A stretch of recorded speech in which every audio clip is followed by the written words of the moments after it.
Mahirap lang ang aking buhay. Ako si Jen ng Metro Manila. 21 years old na ako ngayon. At narito ang aking karanasan nung ako ay bata pa. Nung maliit pa ako ay sobrang hirap talaga ng buhay namin sa probinsya. Nung maliit pa ako, marami akong pangarap.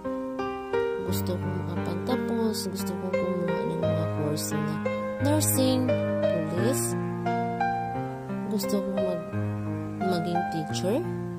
Lahat-lahat na kurso ay pinangarap ko. Ngunit, kahit isa doon ay walang natupad. Dahil sa hirap ng buhay namin, ang papa ko ay farmers lang at ang mama ko ay nasa bahay.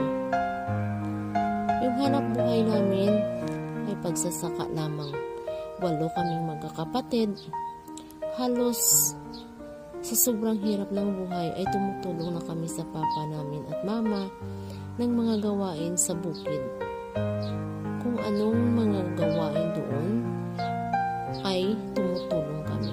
Kahit mga mabibigat ay kinakaya namin para lamang maibenta namin yung mga sinasaka naming produkto at ibinibenta namin doon sa city para may pambili kami ng mga pangangailangan namin at para may pambaon kami sa pag-aaral namin araw-araw.